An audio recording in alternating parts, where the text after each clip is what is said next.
नमस्कार, मैं हूं अंकुर और आप देख रहे हैं सत्य हिंदी का न्यूज बुलेटिन। एक नजर अब तक की सुर्खियों पर। ईरान के मीडिया ने दावा किया है कि पाकिस्तानी सेना को ईरान द्वारा 16 जनवरी के मिसाइल हमले के बारे में पहले ही बता दिया गया था। एक अहम ईरानी सूत्र के मुताबिक तेहरान ने इस्लामाबाद को ये नहीं बताया था कि वो इसे सार्वजनिक करेगा। सूत्र ने बताया कि वो स्ट्राइक तो कर सकते थे, लेकिन इसे प्रचारित नहीं कर सकते थे। हालांकि इस तरह की रिपोर्ट्स को व्यक्तिगत रूप से सत्यापित नहीं किया जा सकता है। रिपोर्ट के मुताबिक ईरान के इस्लामिक रिवॉल्यूशनरी गार्ड कॉर्प्स के करीबी माने जाने वाले एक टेलीग्राम चैनल ने 18 जनवरी को लिखा, पाकिस्तान में इस सप्ताह आतंकवादी ठिकानों पर किए हमले के लिए पाकिस्तानी सरकार के साथ कोऑर्डिनेशन की जरूरत थी। पाकिस्तान द्वारा आज किया गया हमला भी उस समझौते के अनुरूप है जो आकार ले चुका है। पाकिस्तान के कार्यवाहक प्रधानमंत्री अनवर उल हक काकड़ के दफ्तर ने बताया है कि पाकिस्तान और ईरान के राजनयिक संबंध एक बार फिर बहाल हो गए हैं। उम्मीद है कि जल्द ही दोनों देशों के राजदूत अपने पद पर वापस लौट आएंगे। इससे पहले शुक्रवार को दोनों देशों के विदेश मंत्रियों की फोन पर बातचीत हुई और पाकिस्तान ने ईरान के साथ सभी मसलों पर काम करने की मंशा जाहिर की थी। हालांकि इस बारे में अभी तक ईरान की तरफ से कोई प्रतिक्रिया नहीं आई है। दोनों देशों को एक दूसरे के इलाकों में मौजूद कथित आतंकी ठिकानों पर किए गए हमलों के बाद दोनों ने अपने अपने राजनयिकों को वापस बुला लिया था। पाकिस्तान के विदेश मंत्रालय के अनुसार विदेश मंत्री जलील अब्बास जिलानी ने आपसी विश्वास और सहयोग की भावना के आधार पर ईरान के साथ सभी मसलों पर काम करने की पाकिस्तान की इच्छा व्यक्त की है। वो हालात को नरम बनाने पर सहमत हुए हैं। दोनों देशों के राजदूतों की एक दूसरे की राजधानियों में वापस बुलाने पर चर्चा की गई है। कांग्रेस ने आरोप लगाया है कि असम के उत्तरी लखीमपुर भारत जोड़ो न्याय यात्रा पर हमला हुआ है। कई बैनर और पोस्टर फाड़ दिए गए हैं। यात्रा आज इस ही रास्ते से होकर निकलने वाली है। कांग्रेस नेता जयराम रमेश ने एक ट्वीट करते हुए इस मामले से जुड़ी जानकारी साझा की है। जयराम रमेश ने लिखा है, असम के लखीमपुर में भारत जोड़ो न्याय यात्रा के काफिले पर बीजेपी के गुंडों ने हमला कर दिया। बीजेपी के गुंडों ने भारत जोड़ो न्याय यात्रा के पोस्टर बैनर फाड़े और गाड़ियों में तोड़फोड़ की। ये कायराना और शर्मनाक हरकत दिखाती है कि भारत जोड़ो न्याय यात्रा को मिल रहे प्यार और जन समर्थन से बीजेपी सरकार घबरा गई है, डर गई है। लेकिन मोदी सरकार और उसके इशारों पर चलने वाले असम के सीएम ये अच्छी तरह समझ लें, ये भारत की यात्रा है, अन्याय के खिलाफ न्याय की यात्रा है। भारत जोड़ो न्याय यात्रा को कोई शक्ति नहीं रोक सकती। यात्रा जारी रहेगी न्याय का हक मिलने तक। असम में भारत जोड़ो न्याय यात्रा के काफिले पर हमले को लेकर सपा प्रमुख अखिलेश यादव ने प्रतिक्रिया दी है। अखिलेश ने कहा, लोकतांत्रिक भारत जोड़ो न्याय यात्रा पर भाजपा शासित राज्य असम में हुआ हमला बेहद निंदनीय है। इस तरह से हारती भाजपा पूरी तरह से निराश हो चुकी है, तभी हिंसा पर उतारू है। हिंसा मानसिक हताशा का भौतिक रूप होती है।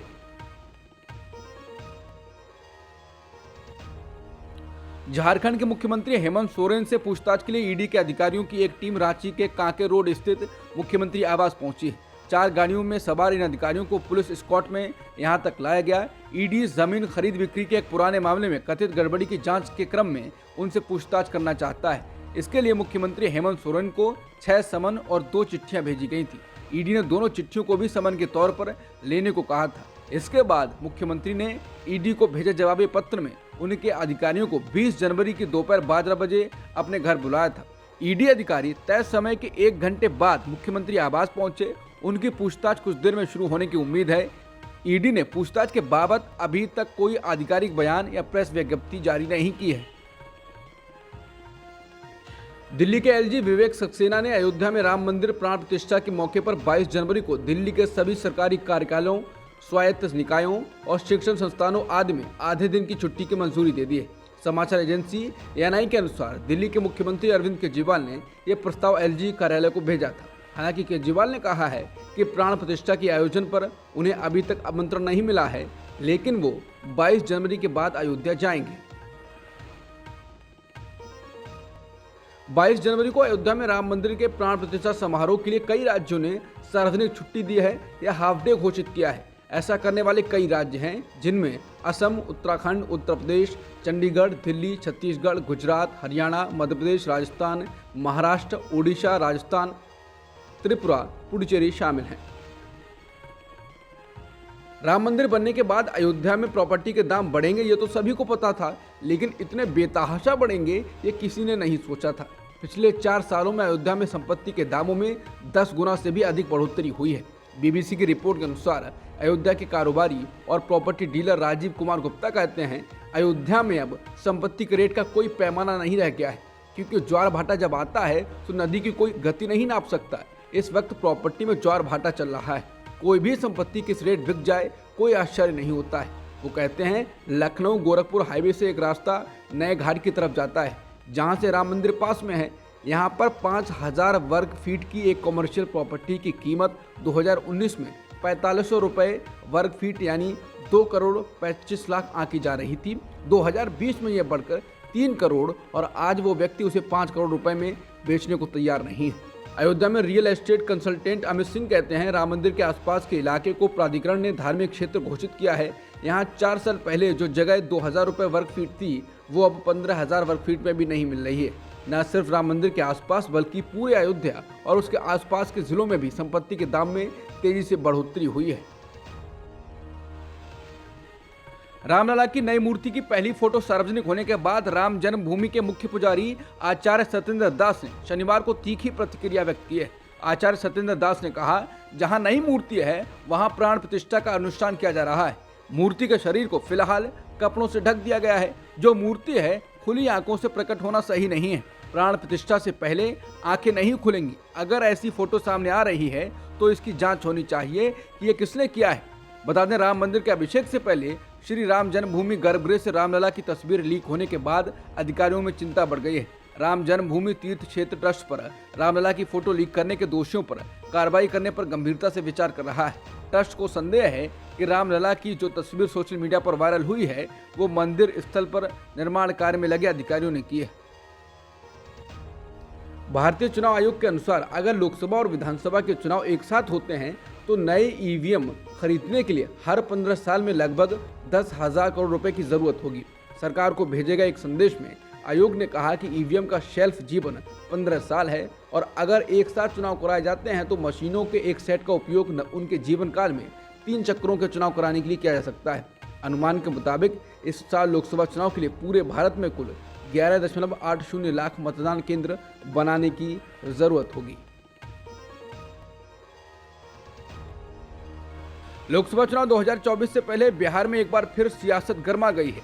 अब नीतीश कुमार को लेकर फिर चर्चा शुरू हो गई है कि क्या नीतीश कुमार फिर से पलटी तो नहीं मारने वाले हैं। इसको लेकर पूर्व मुख्यमंत्री और हिंदुस्तानी आवामी मोर्चा के संयोजक जीतन राम मांझी ने कहा है कि नीतीश कुमार फिर से नया खेल खेल सकते हैं। उन्होंने कहा कि नीतीश कुमार का पलटना तो फितरत में है, मुझे कोई दिक्कत नहीं है। नीतीश कुमार आरजेडी के दबाव से विचलित हो चुके हैं। उन्होंने कहा कि हम समझते हैं कि वो अगर आते हैं यहाँ गठबंधन में तो बीजेपी बड़ी पार्टी है और वो अगर उनको लेने की बात करती है तो हम लोग उसमें कोई ऑब्जेक्शन नहीं करेंगे। वहीं जेडीयू के ही नेता और नीतीश के करीबी अशोक चौधरी ने कहा कि अमित शाह ने कभी नहीं कहा कि नीतीश कुमार के लिए दरवाजे बंद हैं। अमित शाह ने कहा है कि प्रस्ताव आएगा तो विचार किया जाएगा, लेकिन उनके पास प्रस्ताव लेकर कौन जा रहा है? हम लोगों ने तो कोई प्रस्ताव नहीं दिया है। अशोक चौधरी के इस बयान ने सियासत को और गर्मा दिया। वो तो इस सवाल के जवाब में सीधे मना कर सकते थे, लेकिन उन्होंने ये कह दिया कि शाह ने कभी नहीं कहा कि दरवाजे बंद हैं। बता दें, अमित शाह ने नीतीश के बारे में कहा कि अगर किसी के पास कोई प्रस्ताव है तो इस पर विचार किया जाएगा, मतलब दरवाजे नीतीश के लिए बंद नहीं है।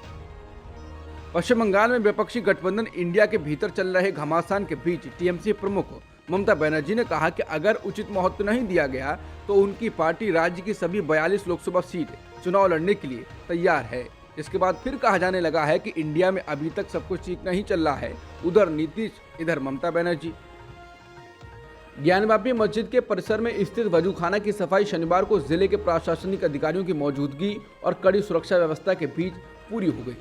सुप्रीम कोर्ट के आदेश पर वाराणसी जिलाधिकारी की मौजूदगी में वाराणसी नगर निगम एवं मत्स्य विभाग के कर्मचारियों समेत 26 सदस्यीय टीम ने सफाई का काम पूरा किया।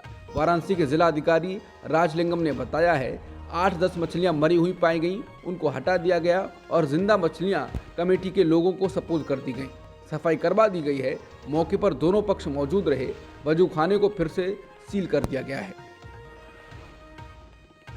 मध्य प्रदेश हाईकोर्ट ने एक पत्रकार के खिलाफ ये कहते हुए एफआईआर रद्द कर दी कि स्वतंत्र भाषण यानी अभिव्यक्ति की आज़ादी का अस्तित्व तब ही है जब एक नागरिक बिना किसी डर के सरकार की आलोचना कर सके। पत्रकार ने विधानसभा चुनावों पर संदेह जताते हुए सोशल मीडिया पर एक पोस्ट की थी, जिसके चलते उनके खिलाफ एफआईआर दर्ज की गई थी।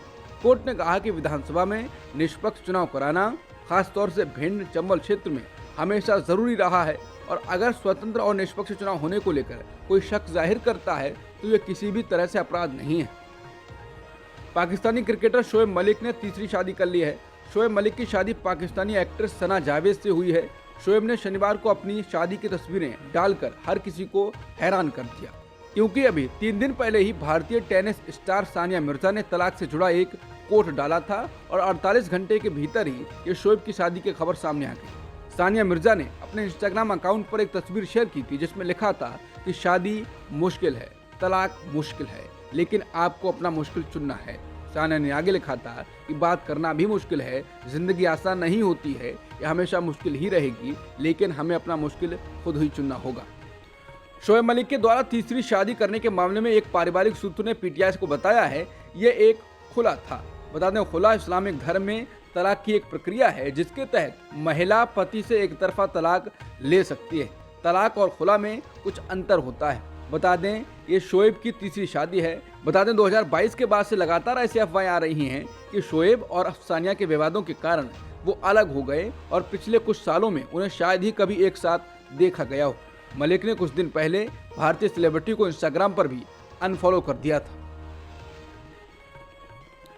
रश्मिका मंदाना डीप फेक मामले में दिल्ली पुलिस ने मुख्य अभियुक्त को आंध्र प्रदेश से गिरफ्तार कर लिया है।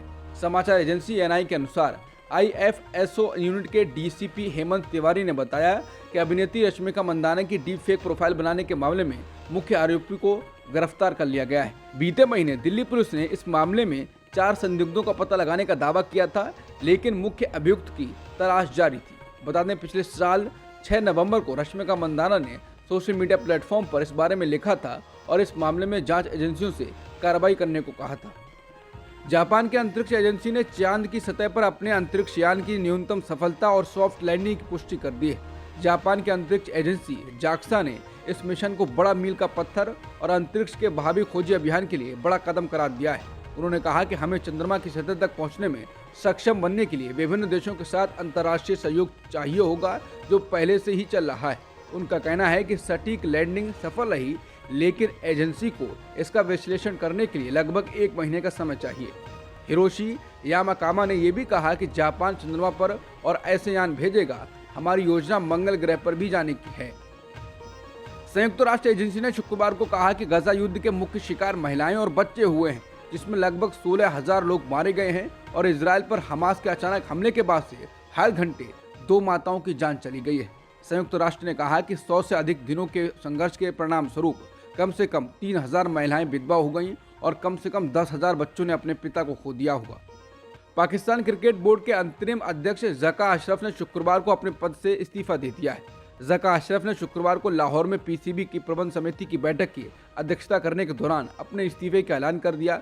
पाकिस्तान के प्रमुख चैनल जियो न्यूज़ ने बताया कि अशरफ ने कहा, मैं क्रिकेट की बेहतरी के लिए काम कर रहा था, लेकिन अब हमारे लिए इस तरह से काम करना संभव नहीं है। अब ये पीएम पर निर्भर करता है कि वो किसे नॉमिनेट करते हैं। अब तक की सुर्खियों में इतना ही। बाकी खबरों के लिए बने रहिए सत्यहिंदी.com के साथ।